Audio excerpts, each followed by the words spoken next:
सभी विद्वान शिक्षक साथियों, गुरुजनों, सम्मानित अभिभावकों व प्रिय छात्र छात्राओं का हार्दिक अभिनंदन है। आज हम आपको परीक्षा तैयारी जो हमारा पाठ्यक्रम चल रहा है, पत्र लेखन, इसके भाग 3 में अनौपचारिक पत्रों के प्रारूप के बारे में आज आपको हम समझाते हैं। अनौपचारिक पत्र के प्रारूप, संबोधन, अभिवादन और समापन किस प्रकार से किया जाता है पत्र में, उसको बताते हैं।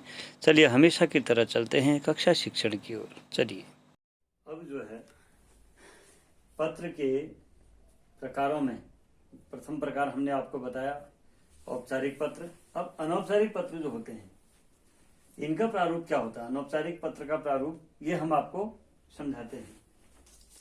जैसे आपने औपचारिक पत्र में जाना, वो किसी अधिकारी के लिए होता है, संस्था के लिए होता है, या विशेष पद के लिए होता है, कार्यालय के लिए होता है, कार्यालय पत्र भी कह सकते हैं हम उसको।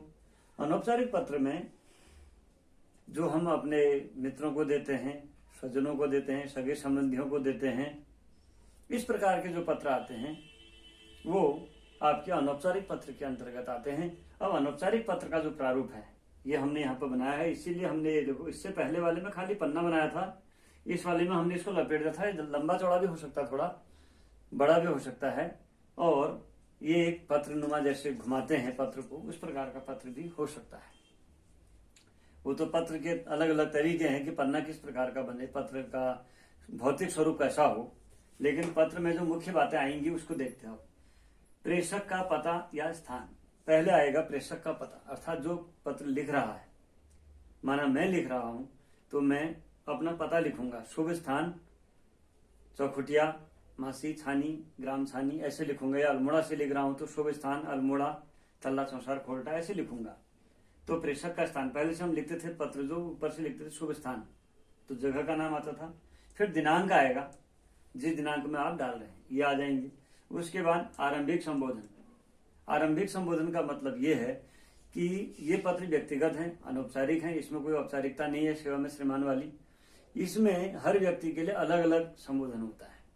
माना मैं अपने पिताजी को पत्र लिखता हूं तो परम पूजनीय पिताजी, माताजी को लिखता हूं परम पूजनीय माताजी, या चाचा जी को लिखता हूं, ताऊ जी को लिखता हूं, ताई जी को लिखता हूं, मामी को लिखता हूं, इस प्रकार से।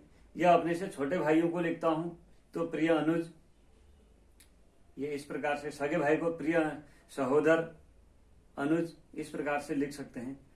और अपने से बड़ों को लिख रहे हैं तो परम आदरणीय, इस प्रकार से शब्दों का चयन किया जाता है। वो हमने यहाँ पर लिखा हुआ भी, आपको इसको समझाते हैं।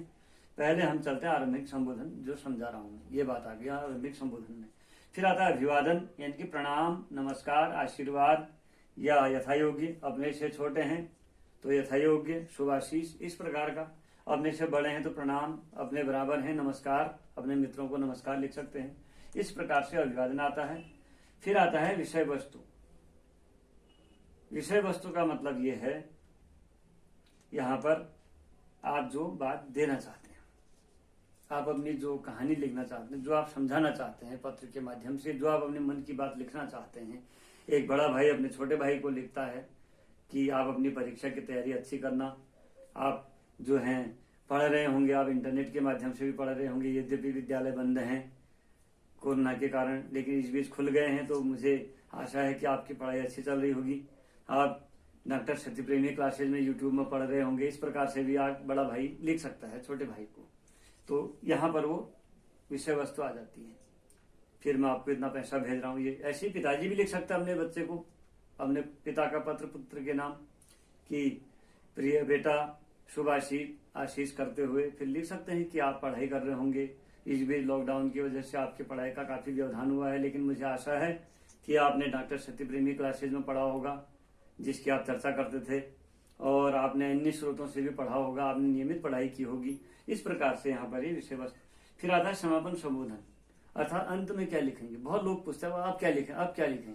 तो समापन संबोधन में जो है यहाँ पर, अतः मैं आशा करता हूं कि आप इस बार अच्छे नंबरों से पास होंगे, अपनी पढ़ाई पर ध्यान दीजिएगा। एक पिता लिखेगा, एक बड़ा भाई लिखेगा, ऐसे ही पुत्र लिख रहा है या छोटा लिख रहा है कोई, तो वो अलग ढंग से लिखेगा।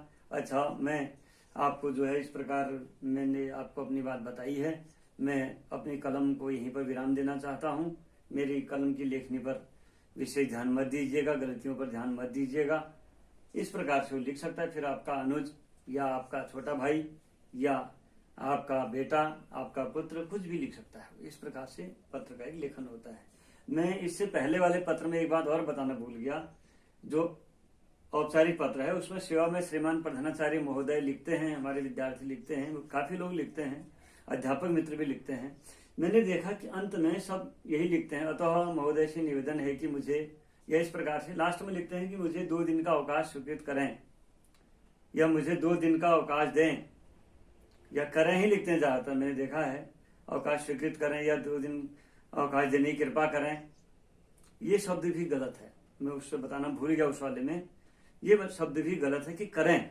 करें का मतलब आदेश दे रहे हैं कि प्रधानाचार्य को, आप प्रधानाचार्य को, अपने से बड़े को आप आदेश दे रहे हैं कि आप मेरे को 2 दिन का अवकाश प्रदान करें, अन्यथा क्या करेंगे भाई।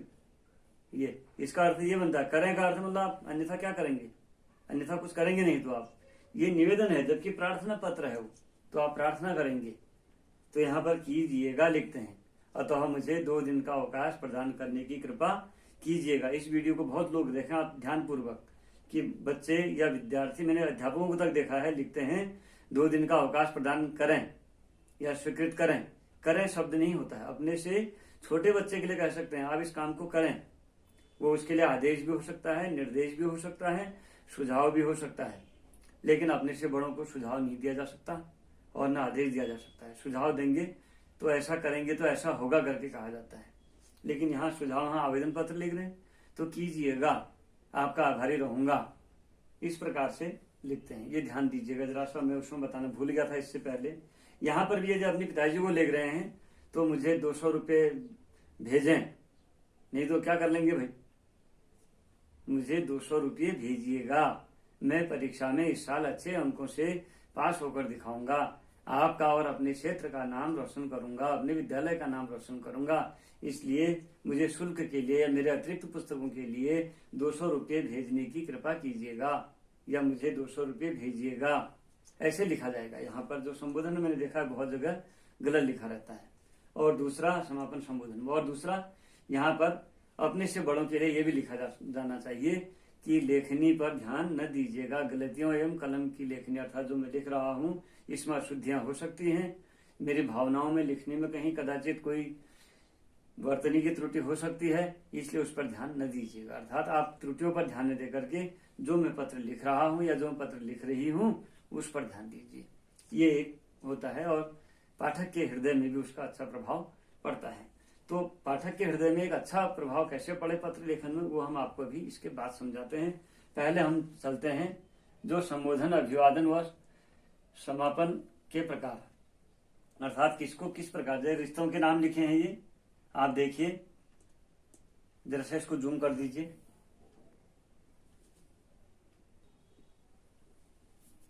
ये देखिए रिश्तों के प्रकार, आरंभिक संबोधन अर्थात बीच का ये आरंभिक संबोधन, फिर अभिवादन अर्थात बीच में क्या लिखेंगे, आरंभिक संबोधन मतलब परम पूजनीय, इस टाइप का जो लिखते हैं हम इस प्रकार का, अभिवादन प्रणाम नमस्कार आशीर्वाद जो लिखते हैं हम, फिर समापन संबोधन जो ये वाली बात कर रहा था, इसको देखिए, पिता चाचा ताऊ मामा, इस प्रकार के जो रिश्ते होते हैं बड़े, इनमें पूजनीय, पूज्य या आदरणीय इस प्रकार का भाव लिखा जाता है।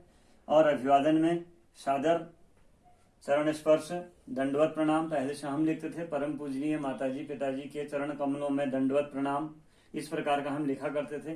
तो ये देखिए, फिर समापन संबोधन में आपका सुपुत्र, भतीजा, भांजा, भांजी, भतीजी जो भी या पुत्री जो भी आ रहा है वो यहाँ लिखेंगे।